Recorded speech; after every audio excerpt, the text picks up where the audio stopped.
staying in the state of Wisconsin. That is where Game 6 of the NBA Finals will be played tomorrow night, with Giannis and the Bucks looking to close out the Suns after Phoenix took the first 2 games of the series. Milwaukee now back in it, taking Game 3, led by Giannis with 41 points. And then in Game 4, Giannis doing it with the defense. The legendary block on DeAndre Ayton, the play where he stopped the alley and the oop. That tied things up. And then the first road victory of the series on Saturday night. Jrue Holiday, the steal. There's the alley. There's Giannis throwing down the oop. And it is the Milwaukee Bucks who took the 3-2 lead back home to Milwaukee. You should know the teams down 3-2 in the NBA Finals go on to win the series only 19% of the time. That means of the 47 teams who enter a Game 6 down 3-2, only 9 of them have become champions. The most recent, the Cleveland Cavaliers against the Warriors in 2016. If only we had someone on our show who was on that team. Oh, yes. Richard Jefferson was on that team, and he is in Milwaukee today. And here's where I want to begin, RJ. A week ago, as we just pointed out, the Bucks were on the brink. On the other side, they were down 2-0. The Suns seemed really comfortable. How did we get in a week's time from there to here? Look, everybody has been wondering that question, because ultimately what the Bucks have done is they have just continued being so gritty. Look, they were down 2-0 to the Nets. They were down 1-0 to Milwaukee, down 2-0 here to Phoenix. So this has really been their path. And even if you look at the last few years, they have always played somewhat of a difficult brand of basketball. But I think with the addition of Jrue Holiday and the way Chris Middleton is playing, they have just continued getting better as this series has gone on. And I'll remind people, in Game 1, that was the first game that Giannis had played in a week. And so it wasn't even the best version of him. So if you look at that, then you're like, hey, maybe this series would have been a little bit different if Giannis would have came into it healthy.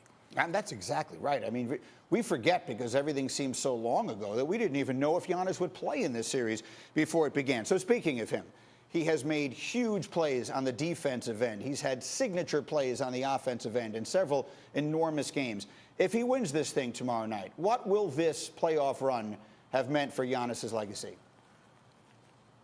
It's going to mean so much for him, because he did it the most difficult way, to do it where you got drafted, to do it in a small market, to build to build from within. When you look at bringing in Chris Middleton and then going and getting the right pieces, going and giving the farm to get Jrue Holiday. So it's not even just Giannis. You want to give a compliment to the Bucks organization, to the fan base, but really the fact that Giannis did it the hardest way possible, that not a lot of guys do, that it's a very special opportunity and a special championship if they're able to finish it off. And how about this performance in particular through 5 games so far? You've played with and against some of the greatest players in NBA history in the finals: Shaquille O'Neal, Kobe Bryant, LeBron James.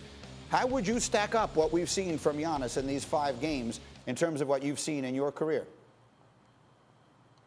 Impressive, but expected. Right? Like he is a person that is so talented that when you put him on the floor, even on an average day, he's going to have 25 and 15. So, for him to raise his level, which he has done, getting multiple 40-point games, having games where he shoots the ball well from the free throw line, making defensive plays, making offensive plays. When you look at all of the greatest players in history, and Giannis is up there, 2-time MVP, one of 3 players to win the MVP and Defensive Player of the Year. All of these awards, he's doing what those awards show, right? Michael Jordan with the steal and the game-winning shot, like all of these things that you see from great players, and Giannis is a part of that group. Look, he's one win away from being a 26-year-old 2-time MVP and finals MVP, which he certainly figures to be if they win this quickly. On the other side, Chris Paul coming into this with his best chance to finally win a championship, and it has just gone sideways for him since Game 1. What do you see there, and what does he need to do